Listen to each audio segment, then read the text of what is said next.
Bom, pessoal, estamos iniciando mais um Informativo Econômico Cicobi Paulista, junto com o professor Alexandre Bertoncello. Professor, tudo bem? Tudo bom, João? Como é que você está? Tudo certo também. Vamos falar um pouquinho mais de economia? Isso, hoje a gente vai se aprofundar um pouquinho mais, vamos falar da tal matriz econômica, que vai estar muito em voga aí na mídia. Vamos entender, vamos dar um passinho de cada vez para que quando as pessoas ouçam essa palavra, saibam do que o pessoal está falando. Professor, quando fala assim de matriz econômica, vai estar ali relacionado com a questão de como um país gera riqueza. E eu acho que isso acaba sendo uma grande um ponto assim que gera uma dúvida, porque como que um país gera riqueza? Às vezes a gente fica pensando, tipo, o país não é um banco. Da onde que vem essa riqueza? O que vai para o país e o que não vai para o país? O que sai do país e o que não sai do país? Essa é a ideia da matriz econômica. Ela começou sendo estudada lá por Baroni, depois por Pareto, que são dois estudiosos italianos, onde eles criaram o que a gente chamaria de equilíbrio geral da economia. Essa ideia foi depois desenvolvida e se a gente for olhar no IBGE hoje, tem lá matriz de insumo, e baseada em Leontiev, que foi um russo que bebeu na fonte desses dois autores, onde o objetivo é o seguinte: tudo aquilo que é gerado por pessoas ou por empresas devem de alguma maneira somar de alguma forma a própria economia e no final vai chegar à conclusão que dessa forma se enriqueceu 5%, 10%, mas basicamente qual foi o trabalho feito, qual o produto entregue, quanto vale esse produto. Esse produto, se ele vale mais do que todo o trabalho feito, se agregou valor. Se não, não se agregou. Mas então, quando se fala de matriz econômica, você vai estar somando ali o trabalho das pessoas. Então, não é uma coisa que nem a gente falou que assim, só o país em si, todas as pessoas que estão dentro daquele país colaboram para essa matriz econômica. Exato, eu acho que isso é importante. Quando se fala em matriz econômica, se observa todas as pessoas envolvidas naquele país. E no começo do século XX, o que aconteceu? Todos os economistas partiram desse princípio. Como eu faço o país do João crescer? Como eu faço o país do Bruno crescer? Como eu faço o país do professor Bertoncello crescer? E se olhava apenas para dentro. Isso trouxe, de alguma maneira, conflitos. Né? Grande parte do que foi atribuído para a Primeira e para a Segunda Guerra Mundial, e muitos falam, foram conflitos comerciais. Do que a gente está falando? Conflito de matrizes econômicas. Então, eu tinha lá um país, sei lá, a Alemanha queria vender metais para a França, mas os franceses queriam comprar metais internos. E esse conflito de interesse acabou gerando um conflito bélico. Basicamente, nós estamos dizendo assim, países podem se desenvolver de uma maneira interna, equilíbrio geral, ou podem ter influências externas, que elas podem ser positivas ou negativas. E isso, para todo mundo, soa um pouco confuso. E a nossa ideia hoje é tentar ir no passo a passo para mostrar como é que se faz. Professor, e assim, só dando um adendo, você comentou dessa questão de que todas as pessoas, né, que estão ali dentro do país vão participar dessa matriz econômica. Essa matriz, ela tem algum índice? Porque, assim, qual que seria a diferença em relação, por exemplo, ao PIB? Porque o PIB tem essa questão, né, de que soma também as riquezas. Então, como que diferencia para às vezes a pessoa não ficar confusa? Porque parece que tem uma ligação assim quando se diz na questão da riqueza, né? Porque, como que sabe do país? O PIB. Então, que a matriz econômica, ela vem junto com o PIB? Não, são coisas totalmente opostas? Não, é o contrário. O PIB é o resultado da matriz. Entendi. Então são complementares mesmo. Porque pensa assim, o PIB o país cresceu 2%, 3%. O país, a matriz qual setor cresceu mais ou cresceu menos? E pressupõe uma organização interna. Governos e empresas se organizam para se desenvolver aquele determinado setor. Então, por que o Japão foi tão rico na parte de eletrônicos? Por que a Alemanha é tão rica na parte de metal mecânica? Por qual motivo o Brasil hoje é um grande player do agronegócio? foi baseado na sua matriz econômica. Entendi. Então, o PIB seria mais ou menos, de uma maneira bem simples de dizer, o resultado final e a matriz mais ligada ao que gerou esse resultado final, assim, entre aspas, né? Tipo, o que compôs ali, tipo, qual foram as estratégias? Isso, eu acho que a palavra é essa, é a estratégia. Qual é a estratégia de país? Né? Muitas vezes a gente ouve falar assim, o Brasil não tem um plano de nação, né? E se a gente fosse tratar isso no economês, ia falar, o Brasil não tem uma matriz econômica definida. Entendi. Professor, quando se fala de matriz econômica, como que vai partir desse ponto assim? Cada país existe uma matriz onde ele cria, né? Ela tem alguma regra. Você disse que quando foi estudado lá atrás, né? Desde a época das guerras, alguém criou alguma ideia, assim, uma filosofia onde tratava aquilo como algo, para dar certo tem que seguir desse jeito? Como que funciona? Existem algumas matrizes idealizadas e depois desenvolvidas por aquilo que a gente chama de economistas neoclássicos. A gente vai aqui só tentar definir três pontos muito diferentes para ter uma ideia de um tripé, e depois a gente vai tentar focar no Brasil para mostrar como é que é o tripé da matriz econômica brasileira. Certo. Então, se a gente fosse pensar talvez a mais clássica, né? Quem pensou nisso de uma maneira muito forte, influenciou muito as economias ocidentais, é Keynes. Keynes, ele é um economista britânico, mas passou grande parte da vida nos Estados Unidos, e ele viveu a crise de 29, né? Só para o pessoal que não... A crise de 29 foi o crash da Bolsa de 29, que derrubou o PIB americano, que quebrou muitas empresas, muitos bancos. E Keynes... Essa teoria dele veio após essa... ele já pensava dessa forma e teve um grande laboratório, que foi o maior país do mundo, que um pouquinho depois, quando teve a crise, na próxima eleição presidencial, o presidente que era na época perdeu, Roosevelt assumiu, e a partir dali ele ouviu muito Keynes, praticamente bebeu na fonte, ele era conselheiro do presidente, e tudo aquilo que o Keynes escreveu, ele começou a aplicar na prática. Tem muita gente que fala mal, muita gente que fala bem, mas o movimento keynesiano nasce da experiência que nos Estados Unidos se chamou de New Deal, que novo acordo. E é isso que as pessoas talvez tenham um pouquinho de dor de cotovelo de Keynes, porque ele conseguiu, na prática, colocar toda a sua teoria. E essa questão, assim, então os Estados Unidos aplicou por um tempo essa teoria na qual foi criada por Keynes. Exatamente. E teve algum resultado, assim, concreto que você possa até citar, assim, para as pessoas terem noção do quanto afetou? Vamos lá. Vamos citar os dois lados aí, depois quem está nos ouvindo vai tirar a sua conclusão. Primeiro, não tomar partida, né? Hoje em dia tomar partida é perigoso. Mas vamos lá, mas a parte boa é que os números não mentem. O que se observa? Keynes dizia, enquanto a economia funcionar bem, o governo deve se afastar. Quando a economia começar a apresentar alguns problemas, o governo deve entrar na economia e estimular a economia para que saia daquele problema, daquela recessão, e quando a economia pegar no tranco, né, começar a funcionar de novo, o governo sairia. Nesse efeito sanfona ali. Então, o que Keynes disse? Crise de 29, entrou nos anos 30, a economia americana em plena recessão. Ele falou o seguinte, é hora do governo gastar. É hora do governo começar a fazer. Então, se a gente fosse pensar assim, o governo construiu uma ponte. Essa ponte liga duas cidades e essas duas cidades começam a fazer mais comércio. Ele está falando, tá vendo?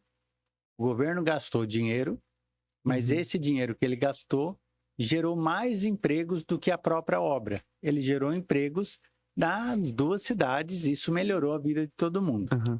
Mas ele chegou ao cúmulo de dizer assim, isso está escrito na artigo dele, se o governo gastar dinheiro para enterrar garrafas, mesmo que isso pareça inútil, ainda assim vai gerar emprego, porque vamos ter que contratar alguém para desenterrar as garrafas.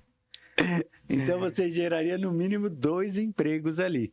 E foi nessa visão que naquela época os Estados Unidos construiu grande parte da infraestrutura, as highways, né, as autoestradas, os aeroportos, os portos, grande parte do que tem nos Estados Unidos nasce desse New Deal lá dos anos 30. Caramba, interessante, né? Ele foi bem ousado em dizer isso, mas acredito que foi uma maneira dele deixar bem claro que o que ele estava querendo dizer ali, né? Que sempre, quando o Estado investir em algo, vai colher um fruto de alguma coisa ali. Esqueci de falar o outro lado, né? As pessoas falam assim, olha, o problema é que toda vez que o governo gasta, ele está contratando uma dívida, e essa dívida depois tem que ser paga por alguém. Não necessariamente por aquelas pessoas, mas vai ter que ser paga. Então, as pessoas que são contra falam, não, mas Keynes só vê o momento, não vê o futuro. Enquanto que aqueles que são a favor falam, mas se naquele momento era necessário o futuro depois a gente... Mais ou menos. Um problema para o futuro, né? Que nem essas... Ô, professor, mas do mesmo jeito que teve Keynes, sempre quando a gente ouve na história, assim, pensadores, pessoas que desenvolvem alguma dessas ideias, sempre tem alguém que tem um contraponto e coloca uma outra ideia diferente daquilo. Acredito que nessa questão da matriz também não é diferente, né? Não, é bem isso.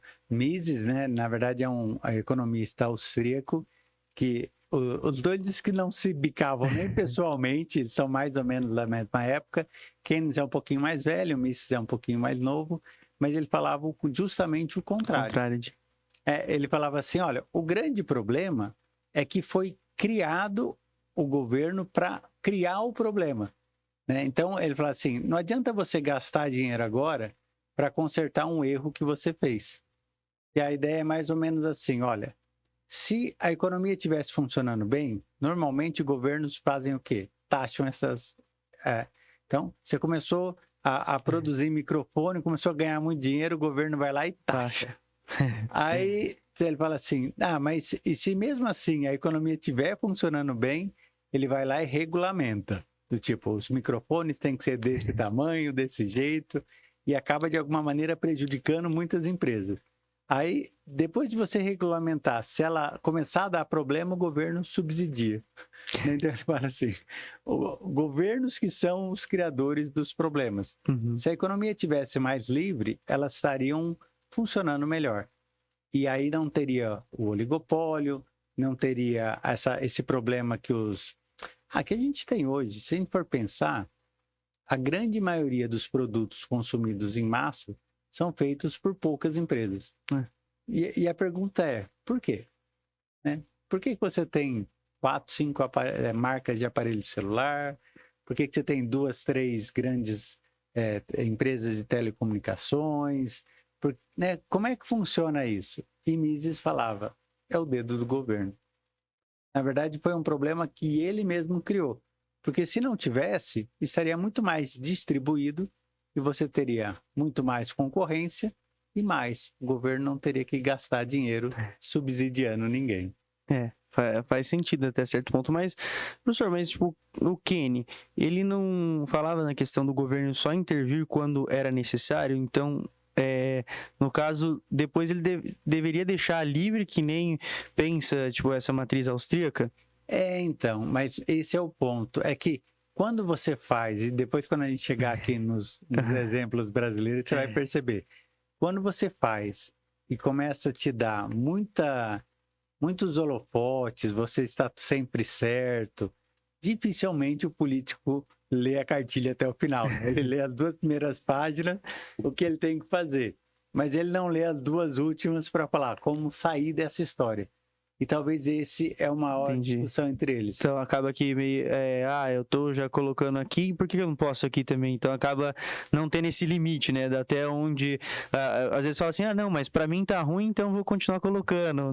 O que é o bom, né? Aí entra nessa outra discussão, o que é uma boa economia? Porque se o governo falar que sempre vai estar ruim pra ele vai sempre estar interferindo. E aí quem vai dizer que não, tá boa? E seria um cheque branco ali, sim. Né? Porque se a gente for pensar, o governo são pessoas que foram eleitas para estar lá. E aí, quando você fala assim, é hora de... vamos supor, João, presidente do Brasil, né? Começa... As profecias do professor. E tá tudo funcionando, e aí você injetando dinheiro na economia, ajudando a empresa A, B, C, tudo bombando, todo mundo falando, João é o cara. Você ia parar? Difícil, hein? Difícil. E é isso que Mises fala. Ele fala assim, Se você for ver, a grande maioria da economia, tudo tem uma intervenção do Estado que, de alguma maneira, prejudicou algumas empresas, favoreceu outras, essas se tornaram grandes o bastante, simplesmente e trabalham em benefício próprio e o consumidor reclama. Quando o consumidor reclama, ele reclama para o governo, que cria outra regra para distorcer ainda mais o mercado. E esse é o problema. Então, a gente tem, não só nisso, se você for pensar escola, energia elétrica, eletroeletrônicos, tudo isso é um problema. É um problema em que sentido? Porque o governo acabou eliminando uma concorrência e aí alguém se deu bem. Eu gosto muito desse exemplo porque eu vivi isso quando era criança, muito tempo atrás, tá, gente? Não falei nada. Mas é uma coisa assim. Cada pequena cidade no interior de São Paulo tinha uma coisa que eles chamavam de matadouro. E basicamente era um frigorífico pré-histórico, assim. Então, toda cidade tinha o seu matadouro municipal. E o que acontecia? Os pecuaristas iam lá, usavam daquele serviço e vendiam a carne para a cidade. A carne normalmente era fresca, normalmente era de boa qualidade. Mas o lugar lá, João, pensa em um lugar horrível, de higiene zero, pelo menos é o que era em Marília, quando eu morava em Marília quando era criança. Tanto que a gente ia lá para pegar osso para dar para o cachorro, então você pegava aquele... E estava tudo largado, era um desespero. O governo começou a regulamentar, e foi de alguma maneira apertando tanto que hoje você tem 2, 3 grandes frigoríficos no Brasil que mandam 50% da carne que você consome. Se você for no supermercado A, B ou C aqui, olhar ali na etiqueta, tem carne vindo de Rondônia, né? Tem carne que sai... E aí você pergunta assim, uma carne que viesse daqui de Prudente e você consumisse, ou uma carne que vem de Rondônia para você consumir aqui, qual vai estar em melhor qualidade? Os processos que tem que ser feitos até trazer para cá, né? É que tem a questão também do... quando também uma empresa pequena começa a crescer assim, vamos supor que ela também se sujeite a seguir essas regras, essas normas que tem. Geralmente é 1, 2, 3 anos assim para a empresa grande já engolir, já pegar e tomar parte dela também. Já vai lá, é um concorrente, ele vai lá e compra. Já compra, e já vai resolvendo os problemas por aí também e acaba continuando nesse domínio, né? Que na verdade, segundo essa tese, foi criado pelo governo que um dia foi criar isso. É que assim, até certo ponto, parece-me ser certo ter esses cuidados, porque também é complicado, né? Existe toda uma questão, assim, de vigilância sanitária, a gente sabe o quanto o alimento é algo arriscado, assim, também, mas dá para ver que o ponto, né, que isso foi criado pensando apenas na questão sanitária, foi criado pensando numa questão de vou favorecer alguns. Não dá nem pra gente acusar isso, mas o resultado parece esse. Sim. Se baseando pelo resultado, no caso. Né? Porque a gente não dá para saber entrar na cabeça de quem estava ali. Mas quer ver outro exemplo fácil? A gente tem aqui uma bacia leiteira muito grande. Aliás, a bacia leiteira do estado de São Paulo vem diminuindo justamente porque os produtores de leite acreditam que não está mais valendo a pena. Porque os laticínios são poucos, de novo, um oligopólio, e pagam sempre aquilo que ele quer. Você vai lá no supermercado, R$7 o litro de leite. Vai para o produtor, está pagando 2, você fala. Onde é que está a diferença? Mas aí você fala, não, produtor, vai lá e começa a produzir queijo. Aí ele tem uma série de barreiras sanitárias, aí ele tem que ter, o leite tem que ser fervido de tal forma, de tal jeito, não sei o quê. E aí você pega, por exemplo, os queijos mais caros da Europa, que saem da Itália e da França, têm uma característica, não são fermentados. E a gente paga, sei lá, um parmegiano reggiano tem coisas de leite que custam 800, 900 euros. E não foi fermentado. Se ele tivesse no Brasil, ele não poderia ser vendido, nem produzido. O fiscal teria que ir lá e recolher. E aí você fala, alguma coisa, Não é só sanitária. talvez não seja só sanitária. E essa questão, professor, da matriz austríaca, você comentou, né, que a de Keynes influenciou ali o país dos Estados Unidos ali. Já essa austríaca influenciou mais quem? Quem que aderiu a essa ideia? Então, a matriz austríaca é um patinho feio e adorado pelos acadêmicos, né? Aqueles que se chamam libertários e ela é muito falada. Mas ninguém pratica de fato, assim. Pura, de uma maneira pura, não. Né? Em alguns momentos isso se fez necessário. Talvez o começo do nosso plano real tinha um pezinho ali, mas ela nunca vai a sério. Por quê? Porque os governos eles acabam cedendo às pressões, ou das empresas, ou das famílias que pedem... De intervir ali em uma situação. De alguma maneira. Acaba que entra aquela questão, né? Depois que acontece essa primeira intervenção, fica difícil de saber a hora de sair, né? Aí você vai ser, tá fazendo, aí vai entrar nessa que não vai querer mais. E para nós, ou para quem está nos ouvindo, é só pensar assim, quantas vezes você já não pensou, o governo tem que fazer alguma coisa?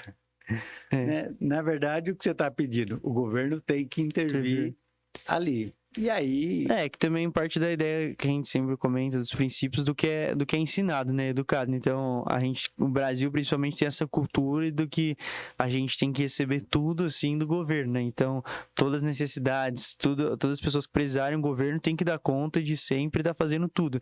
Então, para você colocar, por exemplo, aqui na nossa sociedade, a ideia de que o governo não tem que intervir em nada, que você que tem que dar conta de fazer as coisas, as empresas têm que dar conta por si só, a livre concorrência, cada um vai lá e faça o seu e consiga seu espaço, é uma coisa que, assim, acho que não sei nem se é possível, assim, acho que é o que você falou, vai ficar nos acadêmicos mesmo. Não, mas a provocação que eu faço para todo mundo é assim, ó, pense quanto era o preço dos combustíveis antes de baixar os impostos. Aí você fala, para que serve o imposto? O imposto serve para que o governo pegue o seu dinheiro e utilize ele para te ajudar. Aí você fala, mas no Brasil falta um monte de coisa. Mas quando a gasolina baixou em média 8%, 9% em uma tacada só no Brasil todo, não ajudou todo mundo? A gente não teve aqueles momentos de deflação, você não teve um aumento. Aquilo nada mais era do que o seu dinheiro que você dava para alguém resolver seu problema que nunca resolvia. Então, está entre os acadêmicos, mas deveria provocar todo mundo a pensar assim, será que eu preciso de tantos impostos assim? Então vale a pena a reflexão.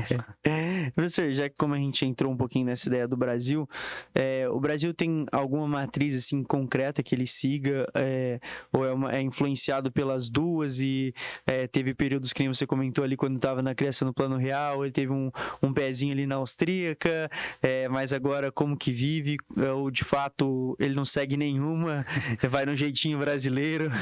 O Brasil tem umas loucuras, mas eu vou pedir licença para a gente dar um passeio para trás, João, para a gente pensar assim, ó, se Keynes é o mais aceito, e que muitos países acabam usando, se Mises ou a escola austríaca é aquele que academicamente é mais bonito, mas poucos lugares aceitam, a gente tem o outro lado dessa história, que são as economias planificadas, né, ou socialistas, que todo mundo fala que dá certo, mas ninguém viu dar certo ainda. Então, eu queria só parar um minutinho para falar sobre elas, que é mais ou menos assim. Se o preço, de alguma maneira, é influenciado pela matriz keynesiana e acaba interferindo parcialmente no mercado, a matriz austríaca, o governo não interferiria no mercado. Na matriz planificada, é o contrário. Planificado, então, no caso, seria o socialismo. Seria o socialismo. Onde, por exemplo, você tem um planejamento a cada 5 anos do que vai ser feito. A relação do indivíduo pouco vale. Na verdade, o que vale é o coletivo. E o que você tem? Você some com a melhor ferramenta que existe, que é o preço. Então, vamos imaginar assim. Algum produto faltou, aí você, normalmente, numa economia livre, o preço sobe. Numa economia planificada, o quanto custa esse produto? 10. Ah, faltou. Quanto que ele custa? 10.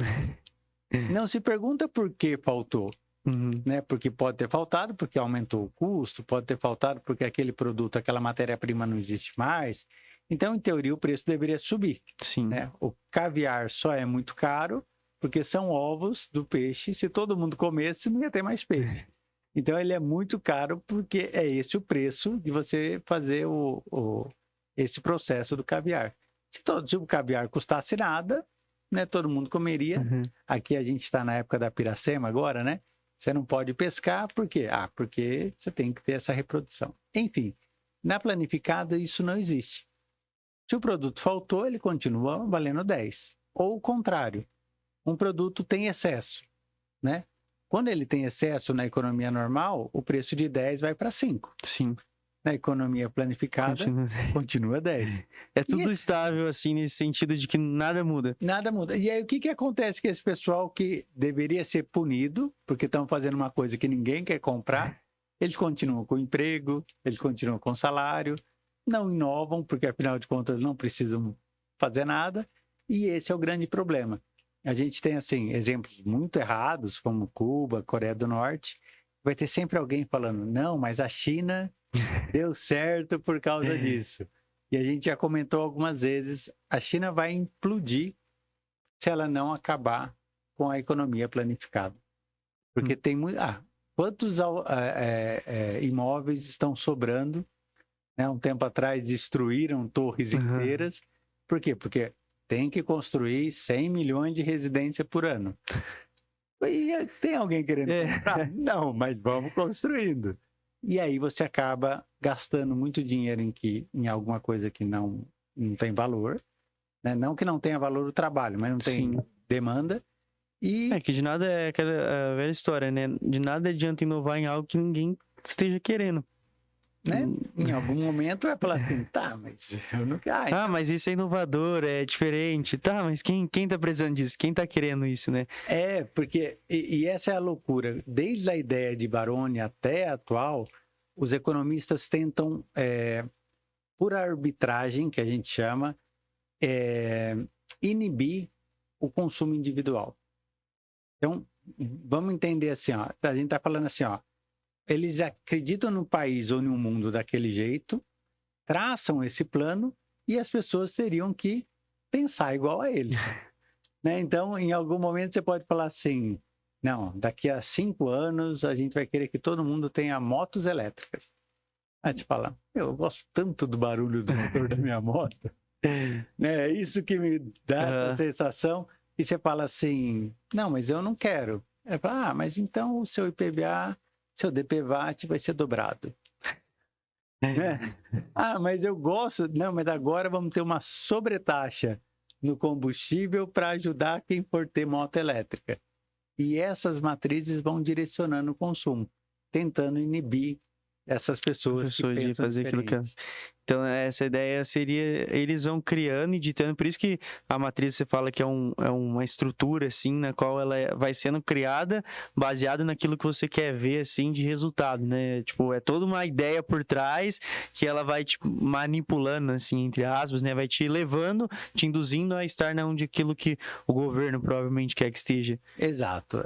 Eles usam algumas ferramentas macroeconômicas, que a gente chama, para você começar a gostar de moto elétrica e não só. E mesmo que não gostar, vai ter que comprar. Vai ter que comprar porque é melhor. E por isso que até esse exemplo que você deu da China, que essa é a questão, né? Acho que a China ainda não teve esse ponto dela incluir para as pessoas verem o quanto isso pode acabar...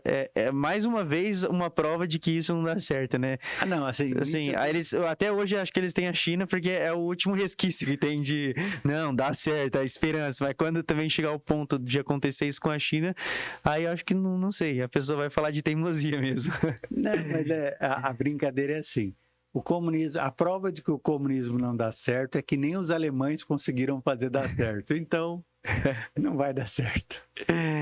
Não, mas legal, professor, é interessante você ter voltado nesse ponto aí, acho que é importante para as pessoas entenderem também, porque senão a gente fica sempre pautado em duas, assim, e fala, mas e o socialismo e o comunismo? É importante a gente trazer essa visão, até porque é uma visão diferente daquela que a gente geralmente escuta, porque sempre, não dá certo, isso, aquilo, e aí todo mundo fica assim, achando que é só dor de cotovelo, que não quer o bem das pessoas, não quer, todo mundo só fala, tem que ter igualdade, e acho que você trazer nesse ponto, explicando a questão de que realmente, entenda, olha o que acontece com o preço, tipo, não, sabe? Então, assim, tendo essa visão, dá a entender que não é só a gente tá falando por falar, a gente tá falando baseado em dados, em acontecimentos, em fatos que mostram e nos levam a entender que, isso aqui não dá certo.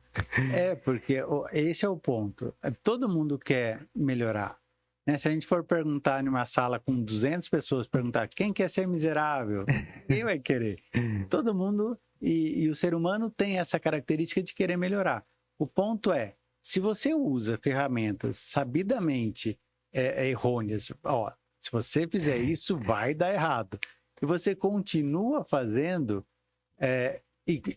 só que o discurso é muito bonito, ninguém aqui é contra a que as pessoas parem de passar fome, ninguém aqui é contra o fim da miséria. O que não dá para vender é a ideia da igualdade. Por quê? Você é uma pessoa, eu sou outra. Se as nossas duas vidas fossem iguais, ia ser muito chato, né? Tá o Bruno rindo aqui da gente, mas é isso. Já pensou? Os três com a mesma vida do mesmo jeito. A gente ia ficar igual aquele pinguizinho do Madagascar, né? E tal, né? E eu acho que esse é o ponto. Então, a desigualdade faz parte da raça humana. A miséria não. Sim. Aí é uma outra... um outro ponto. E até porque, assim, são necessários alguns meios, assim, para realmente acabar, né, com a miséria, como a gente vê. Às vezes não é só, a gente fala, não tem como sair distribuindo, infelizmente, não tem como imprimir dinheiro e dar na mão de cada um, pronto, acabou a miséria. É algo que, assim, que nem você fala, a gente vê que tem uma matriz, estudo, tem toda uma concentração ali de ideias que vão estar sendo rotas traçadas, recalculadas a todo momento sendo feitas, né? E até, voltando agora na questão do Brasil, existe essa rota traçada dentro dessa matriz? Não? Então, só pela sua cara já deu a entender que a gente tá meio sem direção. Talvez o problema nosso é que a gente mude sempre de rota, mas vamos pensar assim, melhoramos muito. Se a gente for pensar no Brasil de 94 para trás, né, entre 1982 até 1994, a gente era um barco à deriva. Simplesmente não tínhamos a menor meta ou menor métrica para entender o que acontecia no país. Nasce o Plano Real, né, quando nasce o Plano Real, ele nasce com uma determinada matriz econômica. Qual era? Primeiro, ninguém acreditava na moeda. Então, nós atrelamos a nossa nova moeda, que estava nascendo, que era o real, ao dólar. Câmbio fixo. Depois, se criou uma regra fiscal. O governo não vai gastar mais do que arrecada. Vai ter superávit primário. E terceiro, nós vamos ter metas inflacionárias. Então, você tem assim, o tripé econômico que eles falaram dessa matriz econômica. Isso durou 4 anos, porque o governo, na verdade, não gastou menos, ele gastou mais. E a gente tinha um problema, que o dólar estava se valorizando, mas oficialmente não. Quando acabou a eleição em 98, isso foi liberado, o dólar saiu, a relação 1 por 1 saiu para 2 por 1 quase. Por quê? Porque é o que o governo tinha gastado escondido ali.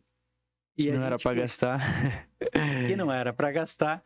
E a gente criou essa matriz com câmbio flutuante, controle de meta de inflação e controle fiscal. Isso veio acontecendo, teve a transição entre o Fernando Henrique e o Lula, se manteve essa mesma relação e aí se criou o que a gente chamou de base do Plano Real. O que aconteceu de 2008 para cá? 2008, não sei se você já era nascido, né, João? Com certeza, né? 8 aninhos. 8 aninhos.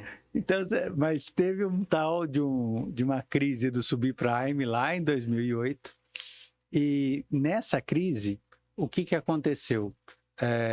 O preço dos commodities desabaram, nós tivemos uma grande recessão global e o governo, na época, deveria ter, de alguma maneira, mantido a mesma matriz. Uhum. Mas ele começou a falar aquela história de não saber quando parar, né? Uhum. Então ele falou assim, não, mas isso é uma crise passageira, como é que é? Isso é uma marolinha. Você lembra disso, Bruce? E aí, o que fez? Falou assim, ó, vamos mudar um pouco essa relação. E ali começa a nascer a nova matriz econômica. Que basicamente era, o gasto fiscal não seria um problema se ele fosse para estimular a economia. Então, pensa em um momento keynesiano ao quadrado, 2.0, alguma coisa assim, e o governo começou a imprimir e gastar muito dinheiro, e emprestar muito dinheiro para as empresas e abrir crédito para as famílias. Então, ele começou a usar o hormônio dos dois lados ali para que a economia funcionasse. É por isso que tem a história de lá atrás era fácil de conseguir tudo. E era fácil, porque o crédito estava em abundância e as empresas lucravam com crédito. Olha a loucura. Não sei se você... Bom, vamos lá, um pouquinho de história. Há um tempo atrás, existiam duas empresas concorrentes chamadas Sadia e Perdigão. Né? A Sadia estava ligada ao governo e a Perdigão não muito. Mas a Sadia foi uma empresa que nunca deu prejuízo. Até que em um determinado mês, ela apostava a favor do real, ou seja, ela apostava que o real continuaria se valorizando. Teve uma quebra ali em 2008 e simplesmente a empresa, que era extremamente saudável do ponto de vista financeiro, quase quebrou numa operação financeira, e não vendendo frango ou peru. E a Perdigão foi e comprou a Sadia. Mas por que eu estou contando essa história toda? É porque, na época, o BNDES emprestava tanto dinheiro para as empresas que a carteira do BNDES tinha mais dinheiro emprestado que o Banco Mundial tinha para o mundo todo. Nossa. Era esse a matriz. Então, por que a coisa teria que dar certo? Não tem como dar errado. Se eu te jogo um caminhão de dinheiro toda semana, né? Fulano quebrou, não, eu compro. Não sei o quê. Então, essa situação que nasce essa nova matriz econômica. Aí você fala, não criou a inflação? Porque essa é a regra. Sim. O governo usou duas artimanhas, como que é a história da pessoa aí não saber onde parar. Puta, vai gerar inflação. Então, vamos fazer o seguinte, controla o dólar, começa a colocar ele artificialmente mais baixo. Então, com isso, a inflação não sobe do que vem de fora. Mas e a inflação aqui dentro? Todos os preços que são controlados pelo governo congela. Então, energia elétrica não subia, gasolina não subia, que mais? Remédios não subiam, e tudo aquilo que era controlado pelo governo não subia. Nesse momento, você vai meio que segurando uma boiada que está para lá e você fica cada vez mais mantendo, até que chegou um ponto que, em 2008, que aliás, essa última coisinha, só para a gente conseguir amarrar os pontos. Antes de 2008, uma coisa chamada relação de trocas internacionais, ou valores de trocas internacionais, era muito favorável ao Brasil. Explico. O minério de ferro subia todo mês. O chip caía todo mês. O preço da saca da soja subia todo mês. O preço de roupas caía todo mês. Então, por isso que a gente tinha essa sensação de riqueza. Porque tudo aquilo que o Brasil mais vendia, o preço era sempre cada vez mais caro. E o que importava era cada vez mais barato. E quando aconteceu em 2008, que foi a crise, esse preço de commodities caiu. E a conta corrente do Brasil lá fora começou a ficar no vermelho. 1 ano aguenta, 2 anos aguenta.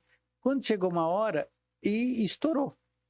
Só que a própria população, quando começou aquelas aquelas manifestações que subiu 20 centavos, né?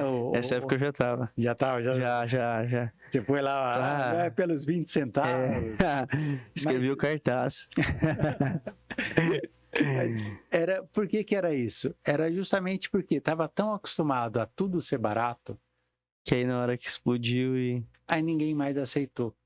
Então, se nós tivéssemos entrado em recessão em 2008, muito provavelmente não teria reeleito do mesmo partido, teria trocado, voltado à matriz e vida que segue. Para a gente manter essa relação, a gente foi criando artifícios, barreiras artificiais dessa nova matriz econômica. Mas foi tudo acumulando. Quando estourou, aí nasce a maior crise econômica do Brasil desde a independência da República. Por quê? Porque a gente não soube dosar a crise. A gente foi protelando a crise que quando ela chegou... Usando dessas barreiras. E tudo porque começou na ideia de, vamos fazer isso aqui diferente, né? E aí entrou naquela parte que você falou, não soube a hora de parar, né? Não soube a hora de dizer, não, a gente tem que controlar isso para depois a gente começar a ver as coisas. Vai ser impopular, mas é o certo a ser feito. Que a maioria dos governos tem a ideia de ser popular, né? Aquela famosa coisa, constrói praça, mas aí as pessoas vão ficar felizes e constrói um saneamento, ninguém nem vai saber, provavelmente o que era importante vai ser deixado de lado e você não vai ser reeleito. Muito provavelmente. E essa lógica a gente já ouviu 1000 vezes. E provavelmente porque a população também pensa assim. Então, por isso mostra o sucesso dessa nova matriz, mas as pessoas não conseguem associar a crise à matriz. Mas ela foi consequência uma da outra. Sim.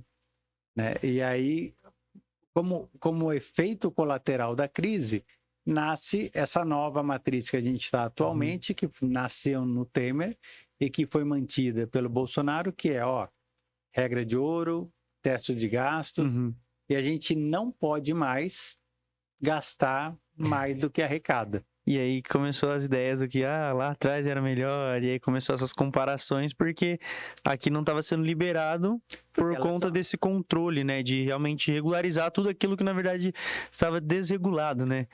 Porque na visão, dependendo da situação onde você está na sociedade, essa sua fala é verdadeira. Porque você fala, o crédito era fácil, eu consegui, sei lá, trocar minha geladeira. De fato era, mas veio atrelado a alguma coisa, né? Veio esse preço. E é isso que é importante. Então, o que aconteceu? Se a soma do PIB, né, voltando à história do PIB, é a soma de todas as riquezas produzidas, é o consumo das famílias, mais as empresas, mais o governo, mais exportação, menos importação. O governo, nessa nova matriz, ficou proibido de crescer. Então, qual que é a relação? Existem os gastos. Quanto você gastou o ano passado? Gastei 1.000. Quanto que foi a inflação? 5. Então, você pode gastar 1.050. Acabou. Né? E isso trava esse anseio de você poder querer fazer sempre mais. E foi deixando um espaço. E por isso o PIB demorou tanto para reagir. Né? Normalmente, depois de crises muito agudas, os governos gastam muito dinheiro e volta. E por que quando teve essa crise lá em 2015, ele não voltou logo em seguida? Porque tinha regra. Então, a iniciativa privada teve que ir ocupando um espaço que o governo não ocupou. E por isso demorou 4 anos para isso começar a dar... teve a Covid no meio, enfim. Mas mesmo com a Covid, por que o Brasil se recuperou melhor da Covid do que a maioria do mundo? Porque ele teve essa recessão antes, né? Teve essa recessão antes, teve essa regra, e foi a iniciativa privada que foi crescendo e não necessariamente o governo. E aí você fala assim, mas então por que não ficou tudo bem? Porque é de longo prazo. Tá aí um ponto bem interessante que é difícil, acho que a maioria da população entender, né? Essa questão do longo prazo. Porque assim, quando a gente vê também essa questão que a gente estava comentando, que é real mesmo, era mais fácil naquela época. Eu acho que isso é uma coisa que em relação a benefício, afetou mais pessoas. Mas aí, quando começou a bomba a estourar, não afeta tanto as pessoas que nem o benefício, entendeu? Então, tipo assim, não é todo mundo que consegue sentir. São pessoas, às vezes, pessoas que estudam mais, assim, mais conhecimento da economia, pessoas que às vezes têm empresa, mas as pessoas mais comuns, assim, elas não conseguem sentir que teve isso, elas não conseguem associar. Então, assim, elas sabiam que tinha um benefício, e elas sabem que elas pararam de ter, mas esse meio que esse benefício gerou essa crise, não entra na cabeça delas, acredito eu. Eu acho que o ponto é assim, estava bom, aí eu fiquei desempregado, ficou ruim. Vai ficar bom só quando eu tiver o emprego. Mas ela não entende o porquê ficou desempregada. Sim. Né? Essa ligação não é muito claro. Talvez para a empresa é claro, ó, isso deu prejuízo, tem que mandar a gente. Então, o desemprego gerou toda aquela... Você tinha lá 5 parcelas para pagar, deixou de pagar, seu nome foi negativado. A culpa é do banco que me negativou, a culpa é do emprego que eu perdi, mas ela não consegue associar isso. E eu nem espero que associe, mas eu espero que entenda no sentido, quando tudo vai bem para todos. Mas ela não vai bem ao máximo, ela vai mais ou menos bem para todo mundo. Quando vai muito bem para alguém e muito mal para o outro, vai dar errado, e é por isso que tanto a nós quanto o pessoal que está nos escutando tem que entender assim. Entenda que quando a matriz econômica não é bem elaborada, vai dar problema, se prepare para tentar se esquivar aí dos problemas. Sim. Professor, você comentou essa questão assim, da matriz econômica, que um dos grandes problemas era a questão de que um começava de uma maneira, o outro pegava e fazia de outra maneira, e aí depois novamente era trocada, e agora a gente também está passando por uma troca de governos, né, que vai acontecer, e provavelmente essa matriz econômica vai ser alterada novamente. Diante disso, existem já previsões assim em relação ligadas à economia, assim, como que o mundo está reagindo a isso? Já existe algum fator que dá indícios de como que vai ser essa matriz econômica daqui para frente?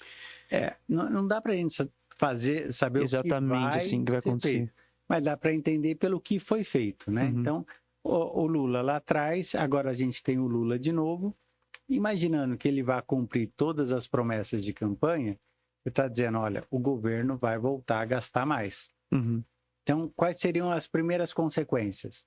Se o governo vai gastar mais, ele vai adicionar ao PIB, né? Não é C mais I mais G? Então, o PIB, o ano que vem, deve crescer. Esse é o primeiro ponto. A pergunta que se vem é, da onde vem o dinheiro? Porque no comecinho, no primeiro mandato do Lula, nós tínhamos uma relação de troca, como a gente comentou. Sim. A soja subindo, tudo subindo. Tudo estava a favor. Isso, e a conta corrente do Brasil era positiva. Agora, se for tentar usar essa conta corrente, não existe, porque ela é negativa. Então, ele vai ter que tirar dinheiro de outro lugar. Aí a gente tem algumas alternativas. Por exemplo, aumento de impostos, ou você tem contratação de dívida, ou você pode criar inflação. E a pergunta é, o que pode acontecer, ou o que seria menos ruim de acontecer, ou o contrário. Para você que está aqui, está estabilizado, qual é o setor da economia que deve se dar melhor, ou aquele que deve se dar não tão bem assim? Então, porque existe essa questão até... porque eu já ouvi relatos da questão do teto de gastos, se ia continuar ou não ia. O que provavelmente, se for partir dessa ideia de que vai gastar mais, o teto de gastos não vai ser algo mais que vai estar presente, né? Nisso eu estou um pouco pessimista, assim. Eu acho que o teto de gastos acabou. Né? Se você entra com uma PEC pedindo 80, aí você fala 120, aí você fala 200, já tem gente falando em 400 bi, você está falando... É muito dinheiro. Porque vale lembrar que o teto de gastos, ele é só para algumas despesas do governo, não todas. Então, por exemplo, o repasse para os municípios entra no teto de gastos? Não.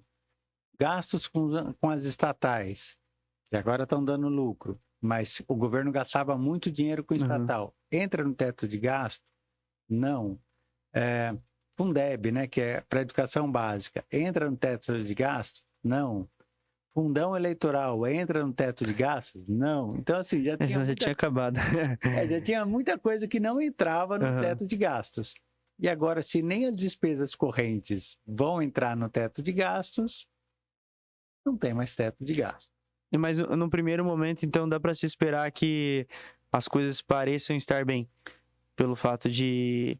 Porque, assim, se o PIB vai crescer, assim, se vai estar ali um número maior, pode ser que nesse primeiro momento, como se voltar a ser o que era na questão de distribuir mais, provavelmente nesse início a gente vai sentir essa nostalgia que tinha lá de trás. Ou você acha que não é mais possível fazer isso? Eu acho que se ele não fizer politicamente, ele vai sofrer muito. Sim. Então ele vai fazer.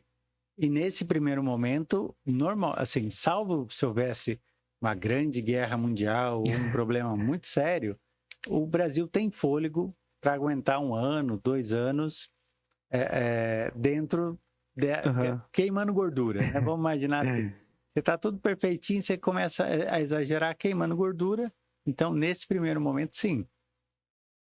Vamos imaginar, para a Unifies deve voltar com mais força, então o setor da educação deve ter um ganho maior.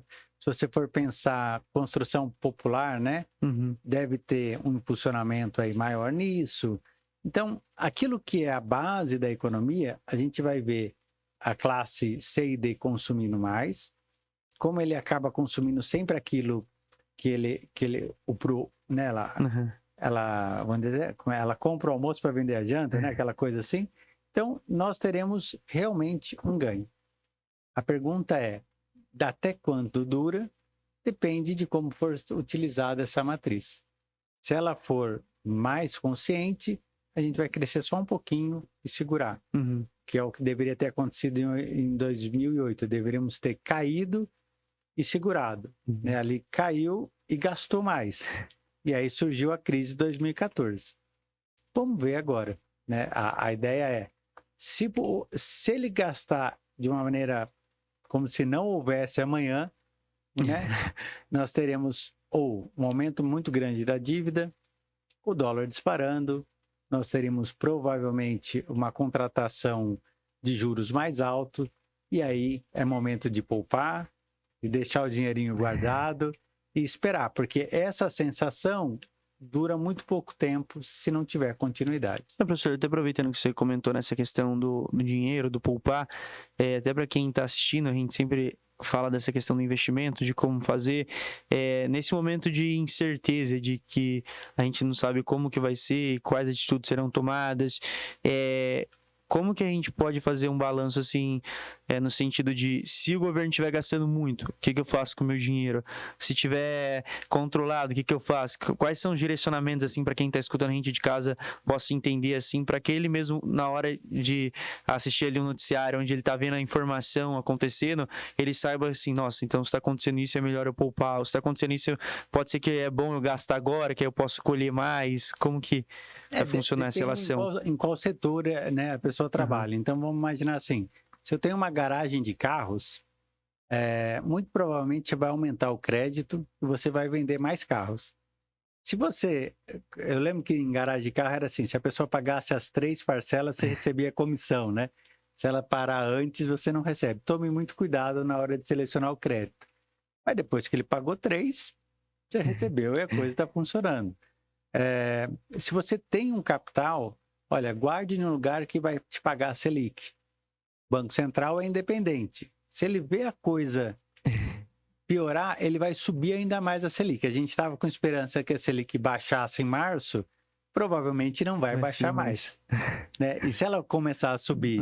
já fica a dica que dá tempo de investir ainda, então aproveitar essa... Que dá tempo para investir, né? Se você for pensar no Sicoob, você compra a cota, ele está pagando Selic, você está ali sobrevivendo dentro da tempestade. Agora, se a sua situação é bens de consumo não durável, aquele de giro rápido, pode aplicar bem. Esse primeiro semestre vai ser bom, deve funcionar. Lá na frente, puxa o freio de mão, porque a ladeira vai ser longa. A gente vai estar por aqui comentando ainda, mas é interessante já para saber, mas acho que nem você falou, é uma coisa que a gente vai ter que ver como que vai ser. Às vezes a gente tem previsões a partir daquilo que a gente escuta, daquilo que já começa a ser veiculado, mas a gente vai estar aqui nesse informativo mesmo para ajudar nessa relação, porque realmente imagino que seja difícil saber essas horas de puxar o freio de mão ou na hora de investir.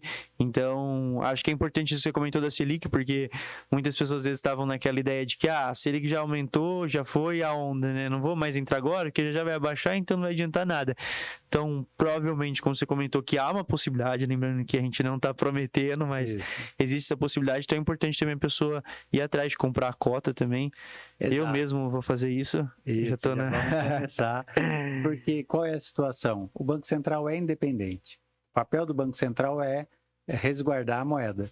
Então, se ele conseguir continuar independente, resguardando a moeda, se o governo gastar mais, é natural que ele faça o juro subir. Quando o juro subir, a Selic vai estar subindo e nesse momento você vai estar se beneficiando de alguma forma. Isso que é o bom da independência do Banco Central, né? Exatamente. Tomara que continue. Tomara. Mas é isso, professor. Então, agradecer mais uma vez aí. Acho que foi bem interessante, porque é sempre muito interessante, na verdade, conversar sobre esses assuntos, porque a gente começa a ter uma outra visão sobre aquilo que, às vezes, a gente era um pouco ignorante, né, em relação ao que acontecia. Então, uma coisa é a gente ouvir se dizer do que aconteceu, outra coisa é a gente saber o porquê aconteceu. Eu acho que você conseguiu transparecer isso de uma maneira bem clara, puxando lá de trás, assim, com as ideias já das matrizes, o porquê elas surgiram, porque foram criadas, e trazendo para cá de como que a gente aplica, né, essa ideia da matriz.